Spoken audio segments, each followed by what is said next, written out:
Today we have the pleasure to talk with one of the most exciting fighters in the UFC. He's ranked number 6 in the middleweight division, and he will be facing Kelvin Gastelum on July the 18th. I am talking about Jack the Joker Hermansson. Jack, welcome to Somos MMA, and thank you for being here, man. Thank you so much for having me. It's great to be here. Well, first of all, how are you feeling about the fight? How's been the training camp going on? It's great. It's great. I was originally scheduled to fight Chris Weidman, so Yes. I was actually happy about the turnaround to fight Gastelum. So preparation has been going well. I basically prepared since February because I was going to fight in May, and then just kept it going. And I feel good. I feel in shape, and looking forward to the fight. And how did the COVID-19 situation affect your preparation? Because in Norway, you had a quarantine that was more flexible than in other countries. Yeah, it was a little bit more flexible here, but still the gyms closed down basically. So we had to train a lot outside, and with a smaller group of people. Jack, may the change of rival affect your preparation or not at all? It changed the preparation a little bit, game plan wise, and with the techniques. Kelvin Gastelum is southpaw, so we had to adjust to that. But besides that, it's no problem. I was just happy to get the change actually, because that's a more desirable fight for me. Yeah. And I have to ask this. Are you excited to fight in Fight Island? What do you expect of that? What do you know about Fight Island? What can you tell us? I don't know too much, but I was very excited. When I said yes to it, I didn't know it was going to be. I didn't know. So that basically come to my knowledge for a week ago, when everybody else was hearing about it. So now it's going to be Abu Dhabi, and what not everybody knows is that the UFC has had many fights there before. So it's actually not a new place, but they will do something different. I think they will have the octagon outside on the beach, and it's going to be a little bit of a weird situation there. We're going to be in a quarantine area and no audience, of course. So it's going to be interesting to fight there. I'm looking forward to the experience. And Jack, what do you think about all the procedures needed to fight in the island? It seems all right. It's gonna be interesting to see how strict it is, where we can move and so on. If we can only be on the hotel, or but it's good that UFC are taking it seriously and making the right precautions to prevent any contamination going on down there. So I think they are doing it well, and it's going to be a safe event. And have you been tested? Have you been tested already? No, I'm going to be tested before we leave. Okay. What do you think is going to be the key aspects in your game to win Kelvin Gastelum? I think it's gonna be to be unpredictable. I think he's gonna fear my ground game. So I can't just rely on that. I need to use my stand up as well, and I'm gonna try to use my distance, my speed, my footwork, and hopefully I can mix it up and make him confused and find an opening for a finish. And if everything's going on well and you get that win, you think it's going to put you in the title scenario again? I think it's going to put me one step closer but there is many people in line now. I have Paulo Costa. He's probably the first one that needs to get it. And then you have my former opponent, Jared Cannonier, up there. And of course, with Whitaker and Darren Till. And so it's some guys before me in the line. But I think it's going to put me in the right direction and in a good position to fight somebody of those guys. And Jack, tell me, if everything goes as planned and you get the win, when would you like to come back fighting again? I think that if you don't have any injury or something, would you like to be fighting soon? Yeah, I would like one more fight this year, and it's more about, if they can give me the right opponent. So if anybody in the top 5 will be available, I will be taking that fight for sure. And well, you just said it before. Initially, you were supposed to face Chris Weidman, but then all the COVID-19 situation happened. And I want to know: do you still want that fight, or is not something that you like anymore? Not if I win this fight. If I win this fight, I feel like I deserve somebody above me, higher ranked. Should I not win this fight, it might be a good fight to come back to. But right now I'm just looking upwards, and I'm thinking that I'm gonna beat Gastelum, and then I need one of the top 5 guys. So in that case, Weidman will not be the opponent that I want. Jack, I have read from an interview that you said that this time has been useful to improve your level and your fighting game. So I want to know, what new things are we going to see in your next fight? I think we will see, a developed stand-up game with good combinations and maybe some surprises in there. I feel like I've especially sharpened my stand-up game during this time. What do you need to be care of Kelvin Gastelum, Jack? I think his boxing is his strength, and he has really fast hands, and it's easy to get tricked because he's a little bit lower. He's not as tall opponent, but he's very good to step in and get connection with you. So I have to look out for his hands. Those are dangerous weapons. Let's think in the future and make a prediction. Who do you think is gonna win in the fight between Darren Till and Robert Whitaker? It's a very hard fight to predict because both are really good stand-up fighters, and I think it's gonna be an even fight, very even fight.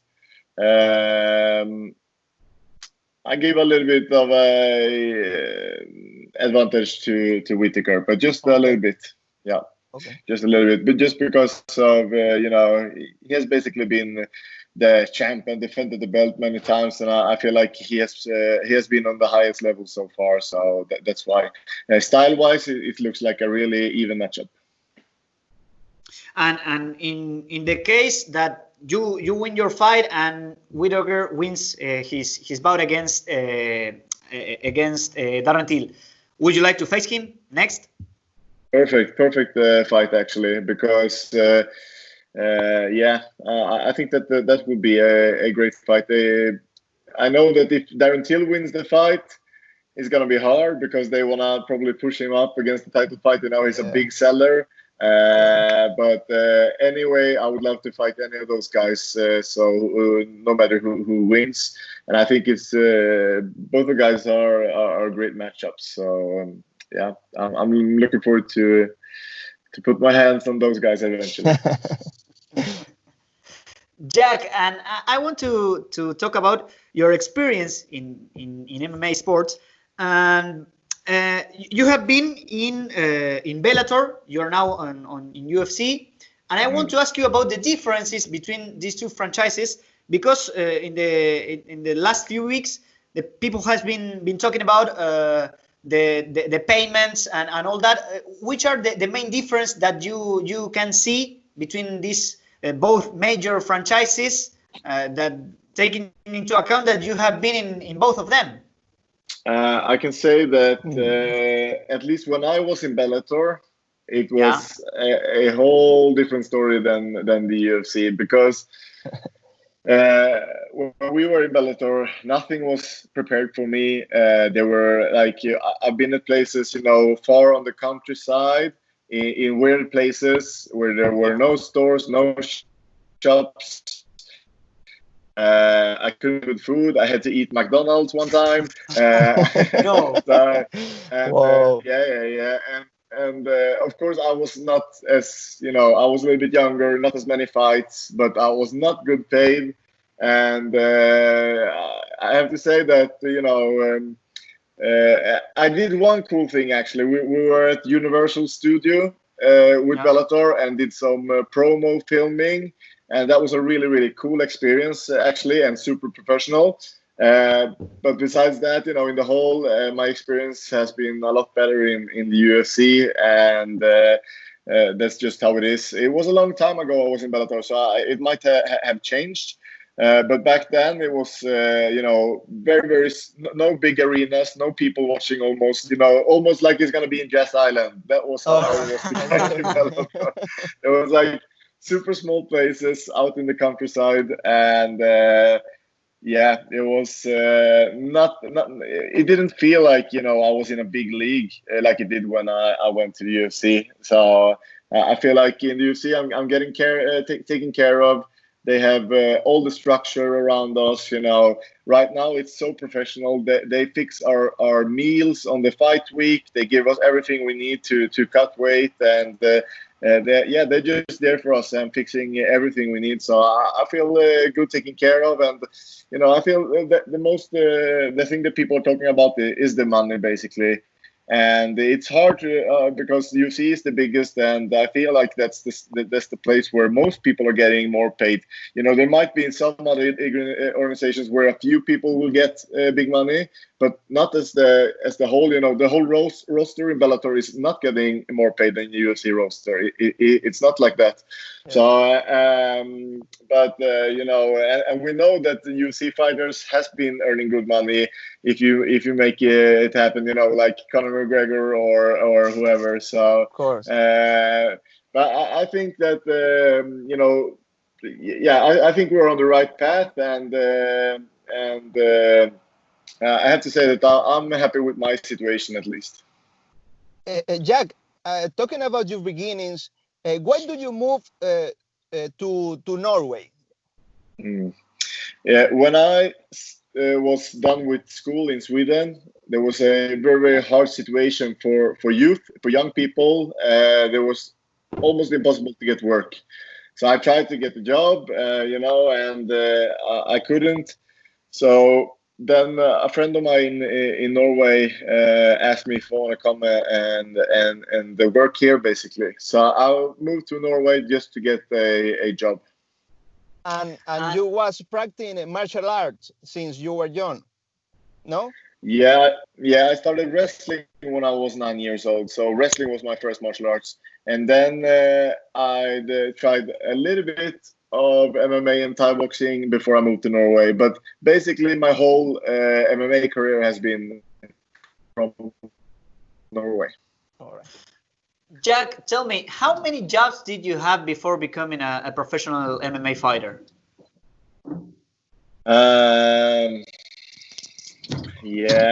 I've been through some. I've been a substitute teacher.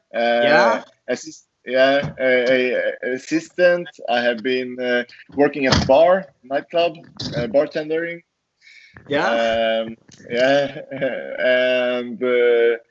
what more have I done? I worked at a zoo, both in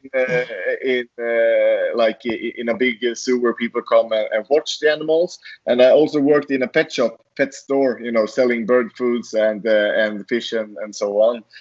So I've done a little bit of everything. And which one liked you the most? I have to say the teacher job was my favorite one. Actually, I really enjoyed that. It was. It's so cool when you get to know the students and you get relations, and yeah, that was something I enjoyed. Well, I think that you could be the BMF of the teachers, right? A very badass teacher, I think. Yeah. For sure. Okay, I don't know if I think Joel, our producer, wants to ask you a question. Joel, go ahead. Jack, sorry for my English, but I am asking you for the soccer. Do you like soccer? I'm sorry, guys. I'm not soccer fan. So I only watch the World Cup when Sweden plays. Like if Sweden plays the World Cup, that's when I watch soccer. Yeah. Okay, but between Norway or Sweden? Jack, between Norway and Sweden. Yes, between Norway and Sweden. Which one likes you the most? In soccer, it has to be Sweden, because that's where I grew up, and you have I don't know. I feel a small connection to the Swedish football team. It's the same with ice hockey. I have to root for Sweden. But would it be skiing? I probably root for Norway, because they are the best in the world. So. Shaq, and Messi, what is your opinion? Messi, Maradona. Messi, Maradona. As I say, I don't watch much football, but I know that he's a great player, and that's about everything I know. I know a little bit about the Swedish player, Zlatan. Zlatan. Great player. He's awesome. Yeah. And a good martial artist too, huh? Yeah. Yeah, he's good. Okay, Jack, thank you very much for your time. It was a pleasure to talk with you, and we wish you the best for what's coming, man. Thank you much. Thank you so much, my friends. It was really nice to talk to you guys. Gracias por visitar Somos MMA en YouTube. No olvides suscribirte a nuestro canal y activar las notificaciones para seguir disfrutando de nuestro contenido.